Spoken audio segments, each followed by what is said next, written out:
A continuación, tenemos a nuestro expositor, el doctor Javier García Alonso, con el tema Indicadores analíticos, bioquímicos y moleculares en el tratamiento de aguas residuales en hospitales.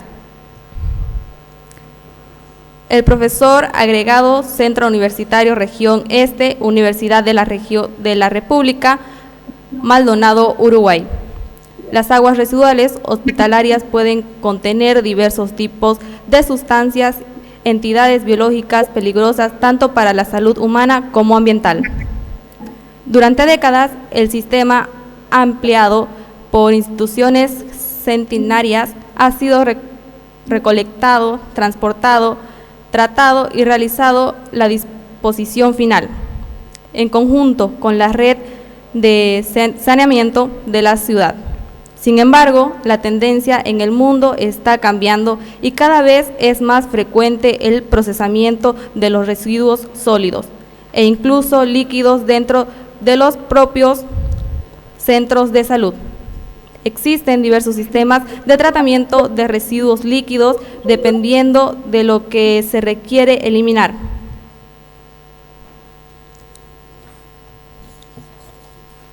Para continuar, les voy a leer un poco del currículum. El doctor PhD estudió en la Universidad de Heidelberg, Alemania. Es magíster en Ciencias Biológicas, licenciado en Ciencias Biológicas en la Facultad de Ciencias Universidad de la República, Montevideo, Uruguay.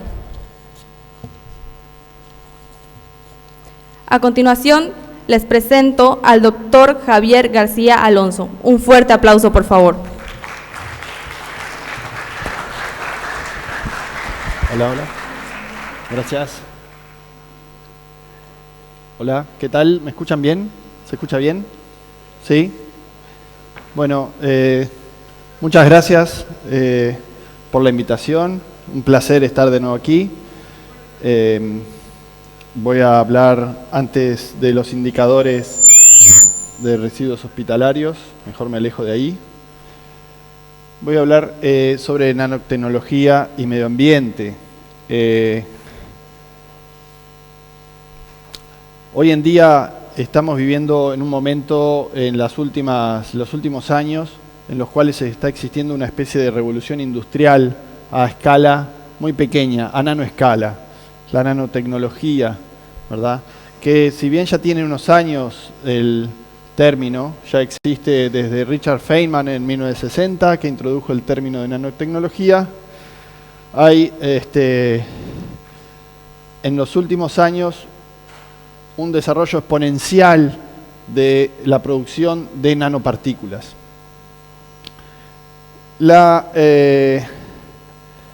nanotecnología involucra, como la palabra lo dice, nanoestructuras. Nano viene de algo muy pequeñito, más pequeño que micro. Más pequeño que micro viene lo nano. O sea, es algo muy pequeñito. Y son nanopartículas, fullerenos, nanotubos, estructuras que deben de tener una dimensión en nanómetros. O sea, 1 milímetro son 1000 nanómetros. Vivimos una revolución industrial, se podría decir, a nanoescala. La manera de producir nanopartículas o nanoestructuras tiene dos fuentes o dos aproximaciones. Una desde estructuras macro, más grandes relativamente a las nanopartículas, que las va haciendo más pequeñas hasta llegar a la estructura de nanoescala, o a través de átomos o moléculas muy pequeñas que uno las va juntando hasta lograr llegar a un tamaño de nanoescala. Son como dos maneras distintas en la industria. Aquí les muestro, por ejemplo, nanopartículas basadas en átomos de carbono. No sé si escucharon hablar de los nanotubos, pero son fibras, nanofibras, mucho más fuertes que el acero, que se están empleando en muchísimas estructuras, incluyendo en investigaciones espaciales, etc. Y también las nanosferas o fullerenos. Estos son todos basados en átomos de carbono. Luego tenemos otro tipo de nanopartículas que son las basadas en metales. Y tenemos, por ejemplo, nanoplata, una de las más utilizadas, nanooro, los quantum dots, muy utilizados en medicina últimamente, en imagenología, dióxido de cobre, utilizado para esterilizar y como un biocida, dióxido de titanio, quizás alguno ha usado filtros solares, ¿verdad? Hay bloqueadores solares físicos que están basados en nanopartículas. Y así un montón de productos más. Luego también están las superparamagnéticas. Pueden estar hechos en formas de esferas o en fibras. Quizá parece algo como a futuro, pero es probable que todos estemos expuestos a algún tipo de nanopartícula, porque están en textil, en plásticos y en muchos productos de medicina. Aquí tenemos, estos son micrografías electrónicas, ¿verdad? Con una magnificación muy grande, que se ven las partículas de nanoplata. Son pelotitas de plata que esta barrita aquí, estos son 100 nanómetros. O sea, son unas pelotitas muy, muy pequeñitas. Allá hay otra, a la derecha también otra foto, un poco más grande. Las nanoplata son de las nanopartículas más utilizadas hoy en día. Aparece en la industria textil, desde ropa, los dry fit, ropa deportiva en Europa, en Estados Unidos se utiliza nanoplata embebida en esas fibras, que lo que permite es que esa ropa deportiva, cuando uno transpira y suda, no genera un crecimiento de bacterias y hongos. Esa ropa no va a oler feo. Las medias, existen medias, por ejemplo, que vienen con nanoplata. Entonces, esas medias deportivas lo que evitan es que cuando uno transpira, ¿verdad? Cuando hace mucho deporte, las medias en los pies se transpiran mucho, se evita que se generen crecimiento de bacterias y hongos en esos momentos. También ha sido una revolución industrial en la medicina con la nanoplata para prótesis que están pintadas con nanoplata. Eso ha evitado mucho las infecciones postoperatorias, que es una de las cosas que realmente mejoró mucho, redujo mucho la incidencia de infecciones postoperatorias. ¿Por qué? Porque la nanoplata es un biocida. Desde los romanos que se usa la plata, el nitrato de plata que se usaba ya en la época de los romanos, o sea, estamos hablando de 2000 años atrás, se usaba la plata, no en nanopartículas, sino como nitrato de plata para curarse las heridas, porque al ponerse plata veían que en las heridas no se infectaba y no crecían hongos ni bacterias, no se les infectaba. Bueno, aquí vemos cómo va creciendo, esto ya viene, si bien tiene unos años, la curva de crecimiento de productos que van apareciendo con patentados con nanopartículas es exponencial. Esto ha crecido mucho más. Y como mencioné, esto AG es plata. Para los que no están muy familiarizados con los elementos o los átomos, AG es plata, y lo que vemos es que la mayoría de los productos que van apareciendo conteniendo nanopartículas son con nanoplata. También tenemos la C, que es carbono, ZN es zinc, Si es sílice, titanio, y AU, ¿alguien sabe qué es AU? Oro, que acá hay abundante, creo. ¿Por qué son tan exitosas las nanopartículas? Principalmente porque están a nanoescala, y ahí generó una propiedad emergente nueva. ¿Por qué? Porque en la naturaleza, si uno mira, hay muy pocas partículas que existen inertes y biológicas en la escala de nanómetros. En la naturaleza casi que no hay partículas.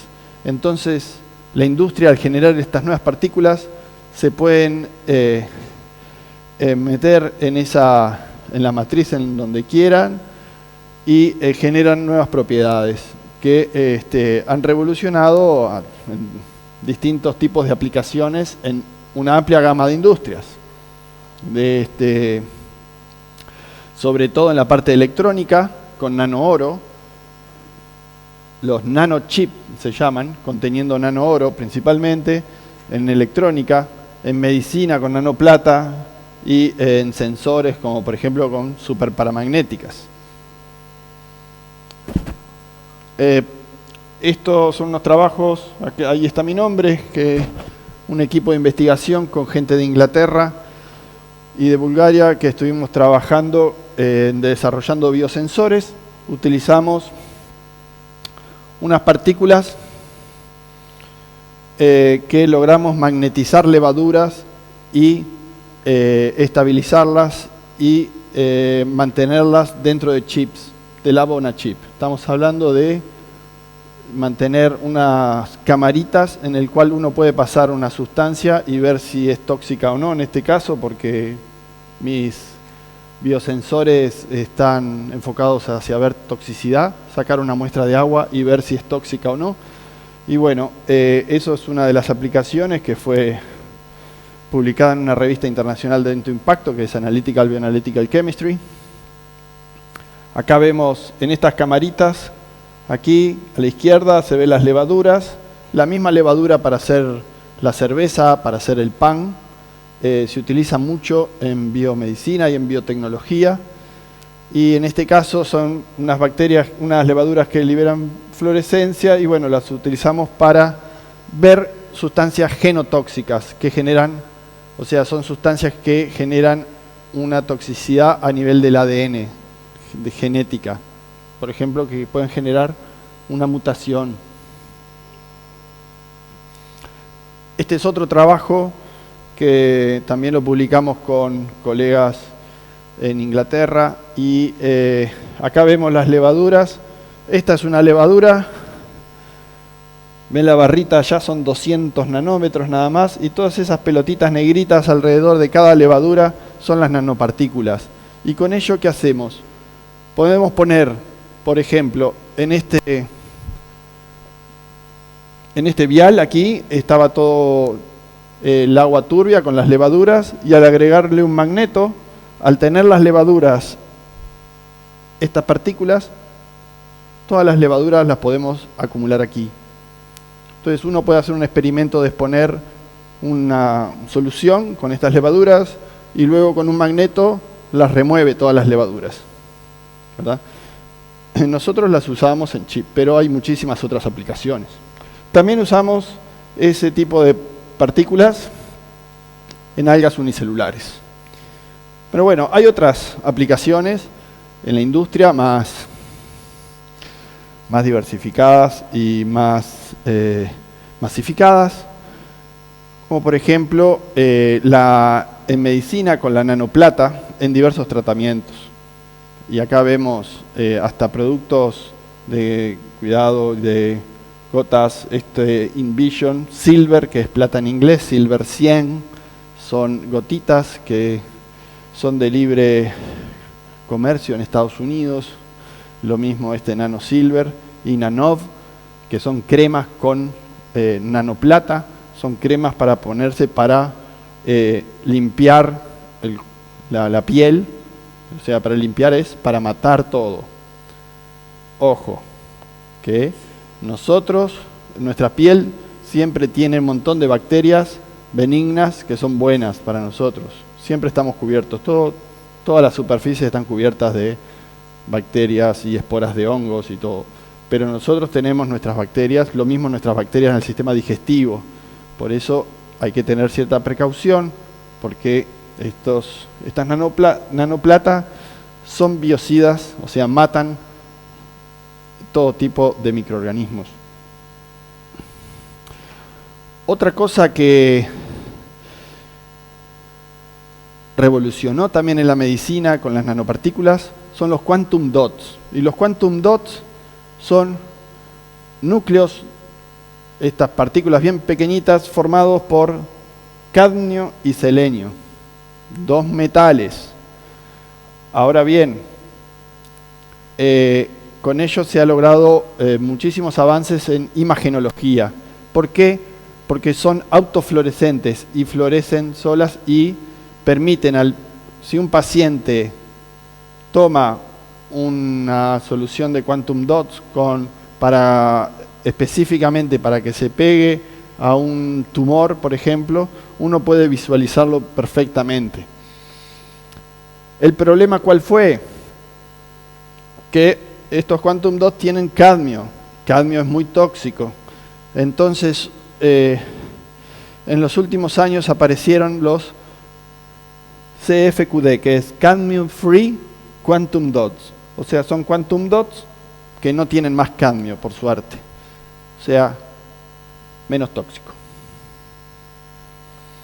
También en materiales y para la construcción están los calcio sílica hidratos, que son unas nanopartículas que han permitido mejor el ensamblaje de la formación del concreto, que ahí sí hay una investigación y es muy importante, muy interesante en todo lo que es la parte de construcción, en materiales para la construcción, y hay un avance muy grande en la materia. En electrónica también tenemos, por ejemplo, nanooro, nanoplata, los nanocircuitos, todos los plasmas. Incluso hay marcas que en Estados Unidos tienen nanoplata en los teclados y en el mouse, para que no crezcan bacterias y hongos en el teclado. Quizá no es necesario, pero bueno, ya lo presentan igual. En la vestimenta, como les comenté, la ropa, pueden venir estas medias, que uno puede usarlas y usarlas y usarlas y usarlas y usarlas y no van a tener olor, lo cual no es bueno. Igual tampoco usarlas mucho, mejor lavarlas. Pero existe una gran aplicación en vestimenta deportiva. También la nanoplata está apareciendo en los lavarropas. Si ustedes han visto los lavarropas a veces en los caños de salida, que queda todo negro y que crecen todo hongos adentro de los lavarropas o en las salidas, pues bien, la primer marca que empezó a utilizar nanoplata en las pinturas cromadas del interior de los lavarropas fue Samsung, pero últimamente ya hay más empresas que están utilizando nanoplata o nanocobre para pintar el interior de lavarropas, aspiradoras y otros electrodomésticos o cepillos, incluso de pelo.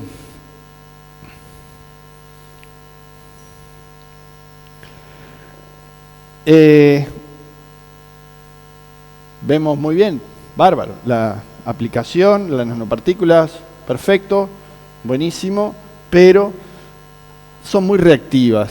¿Por qué? Porque están basadas en metales y los metales son muy reactivos, ¿verdad? Los metales pesados tienen su toxicidad, ¿verdad? Entonces, esa reactividad que tienen los metales a nivel de nanopartículas se ve amplificado, magnificado. La carga superficial de esas nanopartículas, lo que se llama el potencial Z, permite que esas partículas se puedan adherir con unos tratamientos intermedios en un polímero, en un plástico, en unas fibras de textil, en una pintura, etcétera, ¿verdad? Las propiedades son altísimas. Pero, así como son muy reactivas, eso significa que son tóxicas. Sí. ¿Pueden ser tóxicas al ser tan reactivas? Sí, ya se ha demostrado que muchas generan ciertas toxicidades. Los metales esenciales que nosotros precisamos ingresar que estén en nuestros alimentos, ¿verdad? Precisamos de esos metales. Son esenciales, como el cobre, el hierro, el magnesio, el manganeso. Pueden causar, igual los esenciales, una toxicidad si están en altas concentraciones.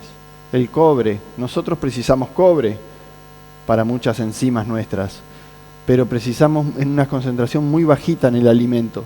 Si estamos alimentándonos con alimento contaminado con cobre, pues vamos a empezar a sufrir una toxicidad. Y esa toxicidad se ve reflejada por lo que se llama un estrés oxidativo. ¿Qué es un estrés oxidativo? Es cuando hay un desequilibrio celular debido a un aumento de radicales o una disminución de los antioxidantes. Nosotros estamos siempre comiendo productos alimenticios y con una diversidad de grados de antioxidantes. Hay alimentos o bebidas que tienen más antioxidantes que otras, como el café o la yerba mate, que se toma mucho en Uruguay, tiene muchos antioxidantes. Lo mismo muchas frutas y muchas verduras. Alimentos procesados, que ya tienen varios pasos de procesamiento, pues van perdiendo esas moléculas antioxidantes. Por eso el comer alimentos procesados no es bueno. Una de las razones es que tienen poco antioxidantes. Entonces, ¿qué pasa si uno está comiendo siempre un producto, un fast food? Sí, como continuamos. le dicen? Sí. Bueno, entonces, les decía, la seguridad perimetral no es más... Impresionante. Apareció una interferencia. Entonces, la relación esa es importante. Si no estamos alimentándonos con sustancias antioxidantes o produciendo antioxidantes, nos vamos a oxidar. Y oxidarse, ¿qué significa para nosotros? Para una manzana, oxidarse, uno sabe, corta la manzana y a los minutos se va poniendo marrón. Un clavo o un hierro que queda en el agua, al tiempo se va oxidando y va apareciendo el óxido. Nosotros, la oxidación es envejecer prematuramente si estamos sin antioxidantes. Y bueno, ese desequilibrio puede dañar los tejidos y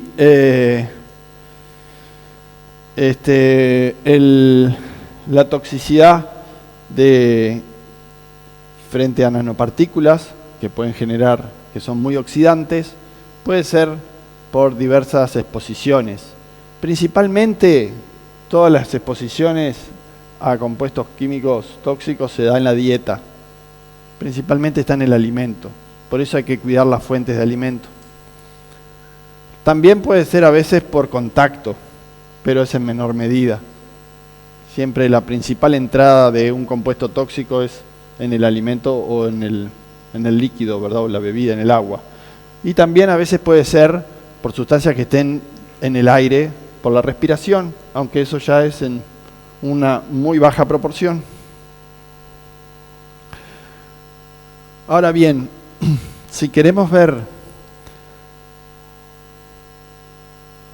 cuántas nanopartículas hay en un ambiente, o en un tejido, o en una pintura, o en lo que sea,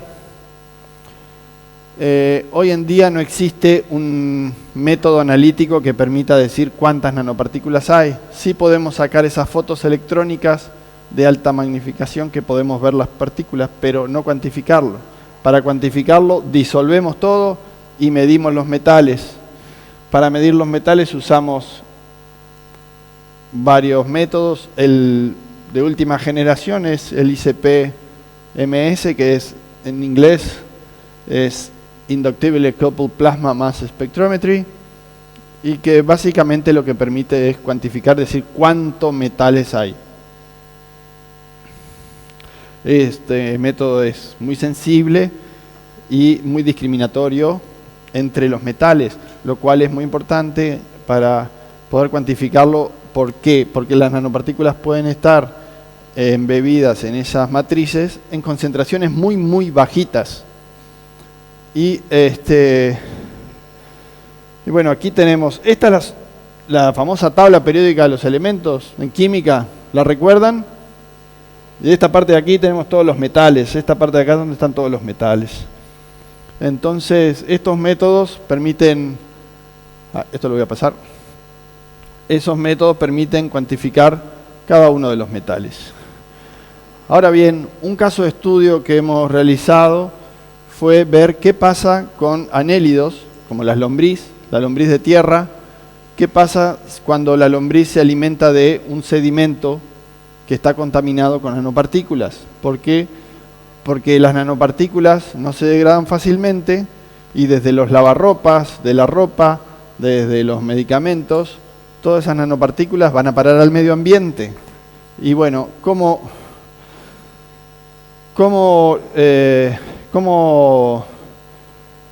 ¿qué pasa con esas nanopartículas en el ambiente? Pues bien, nosotros hicimos un estudio con lombrices y lo que vimos fue que, bueno, primero que las nanopartículas cuando salen del agua del saneamiento, ¿verdad? Del saneamiento urbano, no hay un método de tratamiento que pueda eliminarlo antes de que sea liberado al río o al océano. Aquí me imagino que el saneamiento termina en algún río o en algún lago.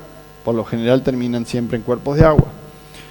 Entonces, las nanopartículas están suspendidas en el agua, pero se absorben a sedimentos que están flotando y se concentran en el fondo o en los bordes, en los sedimentos. Entonces, los organismos asociados a los sedimentos, los animalitos que van comiendo sedimento, son los organismos que van a estar expuestos a estas nanopartículas. Y bueno, aquí nosotros usamos un gusano, anélido, que es ese de allá, Neantes diversicolor se llama, y lo que vimos fue qué pasaba cuando comía sedimento contaminado con nanopartículas.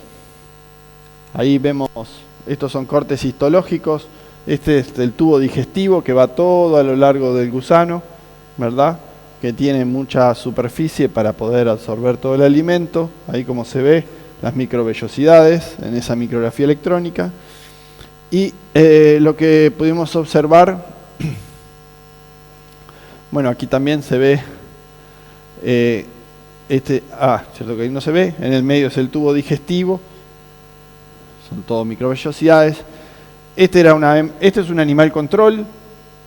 Acá está toda la parte de adentro del tubo digestivo y aquí también en el medio, y no se ve ninguna partícula. Era lo esperado porque ese gusano estaba comiendo un sedimento normal, sin estar contaminado, pero cuando vemos una lombriz alimentándose de sedimento contaminado, ahí aparecen las nanopartículas, ¿las ven? Y lo que observamos fue que las células del epitelio digestivo las van internalizando, las van captando. El organismo cree que es algún determinado alimento, algo que sirve. Por alguna razón, la lombriz lo internaliza y queda adentro, ya internalizado, como señalan esas flechas, en endosomas. Lo cual, bueno, se ve ahí una vía de entrada a los organismos. Acá lo que vemos es también lo mismo, las fracciones dentro de subcelulares. Esto no importa tanto, pero es para mostrar en qué parte dentro de las células digestivas del epitelio digestivo en dónde se acumulaba. Aquí es otro método para detectar y confirmar que estas partículas eran de plata, de nanoplata.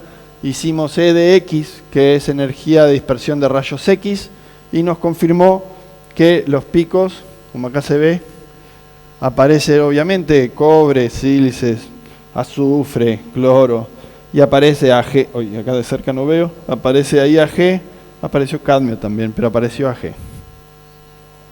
Lo cual confirmó que la plata estaba ahí adentro y que era plata lo que se estaban acumulando. En fin, como resumen de esto, puedes ver que la plata, a partir de eso, esas nanopartículas son internalizadas en estos anélidos, ¿verdad? Y asociados a las membranas celulares, que entrarían por endocitosis, que se llama, es un método de entrada de alimento en el estómago, en las células, y que